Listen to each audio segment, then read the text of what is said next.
The fake Bhutanese refugee scandal continues to send shockwaves in the country's political fraternity.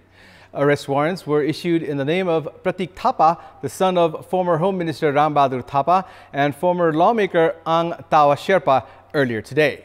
Meanwhile, another ex-minister, Balkrishna Khan, the highest profile leader alleged in the case so far, was produced at the district court to record his statement by the government attorney. Good evening, I'm Abhyuday Shrestha and these are the headlines of the hour. All the 12 arrested in the Bhutanese refugee scam sent into police custody for 4 more days. The government attorney directs Nepal police to conclude investigation within 4 days. Pasang Dawa ascends Mount Everest for the 26th time, equaling Kami Rita's record. 10 summiteers, including 5 foreign nationals, ascend Mount Everest in the first climb of the spring season. Deadly cyclone Mocha hits Bangladesh and Myanmar coast.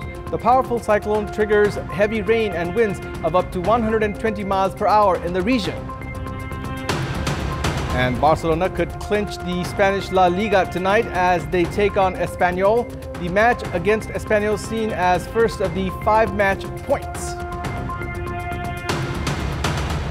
Police have issued an arrest warrant against former Home Minister and CPN-UML Vice Chairperson Rambahadur Thapa's son Pratik for his alleged involvement in the fake Bhutanese refugee scam.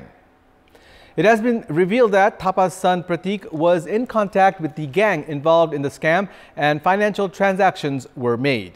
The police issued the arrest warrant against Pratik on the basis of the statement given by former Home Minister Thapa's advisor Indrajit Rai, who is already in police custody for his alleged involvement in the scam. An arrest warrant in the case has also been issued against former parliamentarian and Nepali Congress leader of Ramechhap, Ang Tawa Sherpa.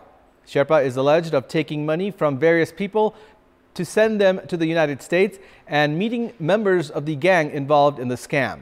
12 people have been arrested so far in the case regarding the fake Bhutanese refugee scam.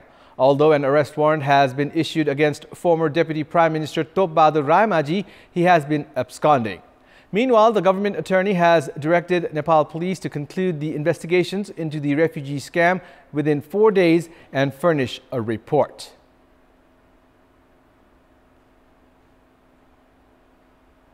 The Kathmandu District Court has extended the custody of former Minister for Home Affairs Balkrishna Khan by 4 more days in the Bhutanese refugee scam. Police say that former Secretary for the Ministry of Home Affairs Tek Naran Pandey had contributed in building connection between the group and Khan. Police have taken the official statement of Khan in the presence of government attorney today. Khan, who was also the former Central Committee member of Nepali Congress, had formatted his mobile phone to destroy evidences. Meanwhile, police have sent the phone to laboratory to recover the data.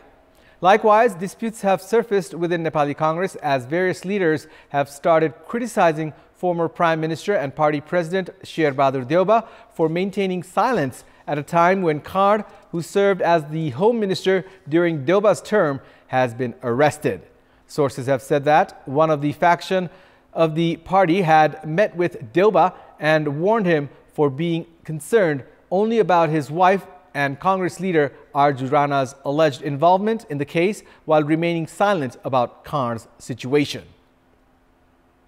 The top brass leaders of the 3 main parties have decided to form the Parliamentary Hearing Committee at the earliest. In the meeting held at the Prime Minister's official residence in Balwatar this morning that included Nepali Congress and main opposition CPN-UML, the leaders reached an agreement to move ahead by forming the Parliamentary Hearing Committee. The top brass meeting also concluded to move ahead with the amendment bill on Constitutional Council. Likewise, the meeting also decided to form a subcommittee to conclude the bill on transitional justice. The first round meeting was participated by Prime Minister Pushpakamal Dahal, Nepali Congress President Sher Bahadur Deuba and CPN-UML Chair KP Sharma Oli. This followed a second round meeting that also included chief whips of all the 3 parties. The meetings of the top-notch leaders of the 3 main parties have intensified in recent days as the national politics remain rippled in the wake of the fake Bhutanese refugee scam. Leaders, however, have been maintaining that the parleys dwelt on contemporary political issues and effectiveness of the parliament. Nepali mountaineer Pasang Dawa Sherpa has climbed the world's highest peak, Mount Everest, for a record 26th time, becoming the world's second person to achieve the feat. A 10-member team with 5 foreigners and 5 Nepalese successfully scaled Mount Everest this morning at 8:45 a.m. This is the first team to successfully reach the summit of Mount Everest this spring. The foreign mountaineers in the team comprised Naili Kaini and Nadia Lisa Khoso from Pakistan, Jessica Ray Wedell from the United States, Martin Peter Price from Hungary, and Lianhui Sui from China. Likewise, the team's Nepali summiteers comprised Pasang Dawa Sherpa, Pasang Temba Sherpa, Ang Mimba Sherpa, Pem Chiri Sherpa, and Tundu Sherpa. With today's ascent, Pasang Dawa equaled the record set by Nepali mountaineer Kami Rita Sherpa, scaling the world's highest peak for the 26th time. Hundreds of climbers are currently above the base camp, heading towards the summit of Mount Everest. Most number of permissions have been given to climbers this season in the 70-year history of scaling Mount Everest. Nepali Congress leader and parliamentarian Sanjay Kumar Gautam has been on a hunger strike since yesterday. Gautam, with his 15-point demand, has been staying under the bridge which connects Guleria and Barbardia, which has caved in. Gautam has been on a hunger strike demanding the reconstruction of the bridge that connects Guleria and Barbardia municipalities, which has remained damaged for almost 6 years. Likewise, Provincial Assembly member Bhuvaneshwar Chaudhary has joined Gautam's hunger strike. Gautam says that he will continue the protest until the government fulfills his demands. The bridge, which was constructed by Pappu Construction, has remained damaged since 12th of August 2017. More than 100,000 households are still affected by the flood in the Nepali fiscal year 2079 that swept away the bridge's fiscal infrastructure, including the pillars. Lawmaker Gautam says that the government had remained indifferent towards the reconstruction of the bridge.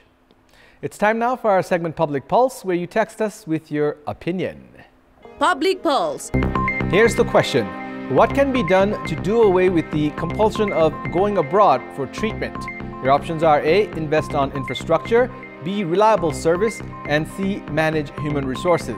The voting is on. Type NEWS, select your option A, B, or C, and send it to 34001 to share your opinion with us. And it's time now for the international updates.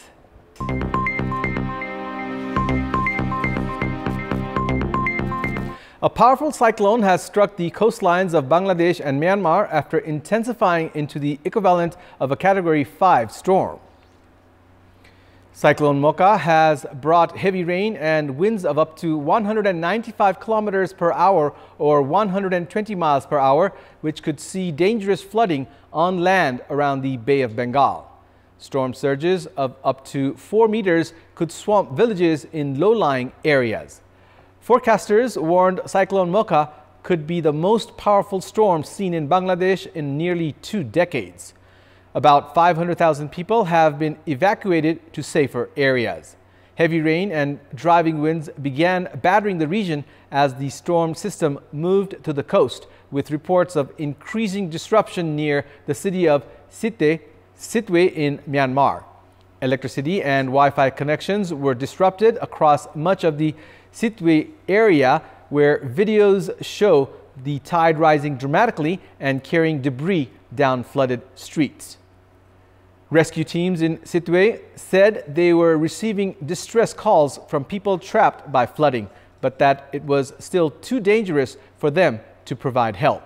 A telecom tower was brought down by the high winds as the cyclone approached.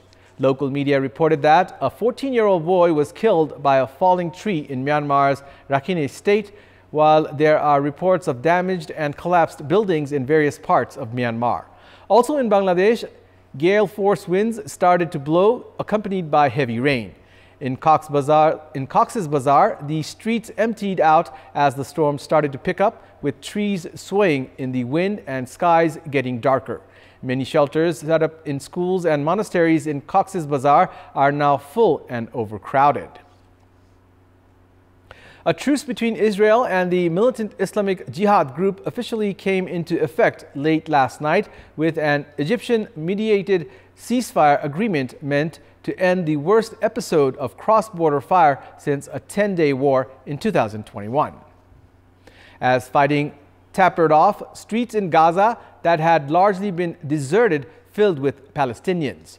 Some people cheered and honked car horns, while others headed to the homes of people killed in the fighting to show their respect. Israel's national security advisor thanked Egyptian President Abdel Fattah al-Sisi for Cairo's efforts, a statement from Prime Minister Benjamin Netanyahu said. Islamic Jihad also confirmed the agreement. Even as the truce was being finalized, the two sides kept up firing with air raids sirens sounding as far as Tel Aviv's suburbs, and Israel's military announcing it had hit Islamic Jihad targets in response to rocket fire. Though happy about news of the truce, some Gaza residents, wary of repeated flare-ups, feared that another round of fighting would erupt before long. During the 5 days of the campaign, Israel killed 6 senior Islamic Jihad commanders and destroyed a number of military installations. At least 10 civilians, including women and children, were also killed in Gaza during the fighting, and 2 people, an Israeli woman and a Palestinian laborer, were killed by Palestinian rocket fire in Israel. Supporters of former Pakistani Prime Minister Imran Khan gathered outside his house in Lahore and backed his call for protest. In a virtual address to his followers yesterday, Khan has asked his supporters to go out onto their streets later this evening with placards to protest. Khan departed court premises late Friday night and headed towards his hometown Lahore amid high security after a court granted him bail. His arrest in a land fraud case on Tuesday, which the Supreme Court ruled invalid and unlawful on Thursday, sparked violent protests by his supporters. They stormed military establishments, set ablaze a state broadcaster building, smashed buses, ransacked a top army official's house and attacked other assets, resulting in the army being deployed in multiple cities. More than 2,800 arrests were made, while 152 police officers were injured, 74 police vehicles vandalized and set on fire, and 22 government buildings, including police stations and offices, were damaged, said the police of Pakistan's most populous province, Punjab. Pakistan's Prime Minister Shahbaz Sharif yesterday gave authorities 72 hours to identify and arrest all those involved in violent acts. Sharif said the cases would be tried by anti-terrorism courts. Britain's Kate, Princess of Wales, made a surprise appearance playing piano on video in the opening segment of the Eurovision Song Contest final held in Liverpool yesterday. Her short contribution was featured in a video of the Ukrainian group Kulush Orchestra performing their winning entry from last year's show Stefania in a Kiev metro station. It was filmed earlier in May in the Crimson Drawing Room of Windsor Palace, Kensington Palace, said in a statement. Kate's performance was included alongside contributions from other Britons, including composer Andrew Lloyd Webber and singer Joss Stone. Liverpool is hosting the annual song contest on behalf of Ukraine, which was not able to stage the musical extravaganza because of the Russian invasion. Organizers have walked a tightrope between reflecting the situation in Ukraine and steering clear of overt politics not allowed in the contest. That's all for the moment. Thank you for watching. Bye for now.